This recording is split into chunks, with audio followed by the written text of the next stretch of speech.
Hi guys, Misty Cintron here with Cintron Insurance. You might want to grab a pen for this one, but I'm going to give you a list of some of the best questions you need to ask an agent or a broker if you're working with them and trying to set up life insurance. That way you know you've really truly shopped the best and that you're comparing apples to apples when you're working with one agent or broker to another. So the first question you want to ask is, how long have you been doing this? You don't want somebody who just got their license last week and is still learning. This is a decision you are setting up for the rest of your life. This is something that protects your family's financial future. You do not want the guy who still doesn't quite understand what term and whole life is himself, trying to give you rates and set you up in a plan. So you want to ask about experience. Second question you want to ask, do you have a website where I can go and research you? If they are truly an experienced agent or broker, and this is their career, not a hobby, because you'd be surprised how many people do this on the side. They don't ever take the time to properly learn plans and structures. They're just trying to make a quick buck. So you want to ask them, do you have a website? If they are a true professional, they're going to have a website. If they don't, how serious about their business are they? How serious should you be about doing business with them is the next question to ask. Do they have reviews? You know, if they've been doing this for a while, they're going to have reviews. They're going to have clients that are happy with the experience they've had with them in the past. Ask to read their reviews. Make sure that their reviews are on Google. Because guys, there are so many different websites you can use now to do fake reviews. Google will say it's a Google verified review. That's a solid review, kind of like you see, Amazon reviews. It'll say Amazon verified buyer versus just a review. You don't want everybody's friends and family giving them reviews. You want to make sure you're working with a true professional. Ask them, how many carriers do you work with? And ask them to name them. I can tell you confidently, I work with several. I work with just about every carrier out there that's A-rated. And their names, ask them, does this plan build a cash value or is it a straight term? It is important. What death does this claim? This is important too, because I've done policy reviews with people who have told me, Misty, I have a 30-year term, and they're like, I was just looking for something. They're like, this is way more expensive than what I have. I just took out this 30-year term last year and it was only like $12 a month. And I'm like, there's no way you got 100,000 for $12 a month at your age. Do you mind if I look that policy over? And at the top, it says in bold letters, accidental death, which means it's an accidental death only policy. So make sure you ask them, what kind of death does this cover? Will this cover any form of death? If I have a heart attack, does it cover me? If I die of cancer, does it cover me? If I drown, does it cover me? If I'm in a car accident, does it cover me? How long does it cover me? Sometimes people will say, yeah, no. I got a quote from Mutual of Omaha as well. An agent gave me a quote. They said it's Mutual of Omaha. And I'm like, how many years was it?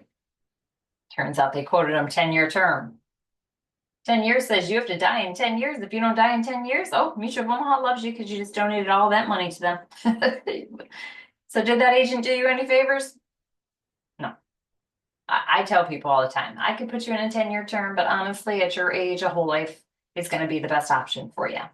A true professional is not going to be afraid to point out what is best for you and give you all your options, as well as explain why they're doing this instead of that. So don't be afraid to ask that question. Ask them, what's the process? Does it require a medical exam? Very important question to ask. If you're over age 50, I am very hesitant. Even if you tell me, Misty, I'm super healthy, I'm on no prescription, I am so hesitant to want to put you in a fully medical underwritten plan. Because we just don't know when they take that urine and blood draw, if they're going to find extra protein in your urine. If they're going to find out, hey, suddenly now you're pre-diabetic. I've ran into that, in the past when I was a new rookie agent, and I was like, yeah, we could save you $10 a month if we do a medical. And then it came back.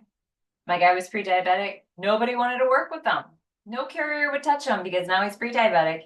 He doesn't have a doctor that has him on a treatment plan. So they're all like, get a doctor, get on a treatment plan, talk to us in 6 months when we can show that your blood work has been under control. What we thought was saving us $10 a month now just costs the guy the ability to get coverage. So very hesitant. So ask them, does this require a medical exam or is this simplified issue? Meaning the carrier is just going to pull your medical information from the medical bureau and make a decision based on what's in the notes in your file. And that file has everything. So whether you disclose it to your agent or not, they're gonna see it. They're gonna see every time you went to the doctor, every time you went to an ER or a hospital or walk-in clinic, every prescription you were prescribed, even if you didn't pick it up. Sometimes people like, I'll ask them questions and then they're like, we get a decline. And I'm like, talk to me, like, what? Let's get a copy of your medical report. And then I see like 3 prescriptions on there and I'm like, hey, I asked you about this. And they're like, yeah, but I never picked it up. Yeah, so yeah, sometimes that's even worse in a carrier's eyes if they see you were prescribed something and didn't pick it up. So it matters. If your agent isn't asking you the right questions, which guys, in order for them to run a true, solid, actual quote, they need to ask you your birthday, your age, height and weight, what prescriptions you were on or been prescribed in the last 5 years. What hospital stays in the last 2 years have you had? What surgeries have you had in the last 2 years? That is the only information they need to run a quote. If an agent is asking for any banking or any social security information just to get you a quote, hang up the phone. They're trying to apply for life insurance for you and gonna call you back and tell you that you're pre-qualified. What they're not telling you is you probably got declined prior, or they didn't put you in the best plan. They put you in one that maybe paid them a higher commission. So you want to ask these questions. How many carriers do you work with? How long have you been doing this? Does this require a medical exam? Does it have living benefits? Life insurance is something you'll definitely use. It's one of the best assets you can have in place. We're all going to die someday. So unlike car insurance, this will be something you use.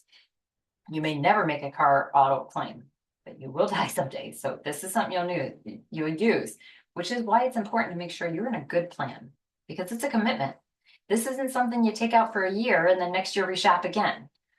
This is something that's a commitment. It's a 20, 30, 40, 50-year lifetime commitment. So you got to make sure you get in the right plan. You don't want to waste your money. You don't want, to donate money. And you definitely don't want to find yourself in a situation where you're like, oh, I thought we had living benefits in our plan. And you find out you didn't. So make sure you ask the right questions and reach out to us if you have any more, because we have a website, so you can go and find the most popular questions on there and you can read our reviews.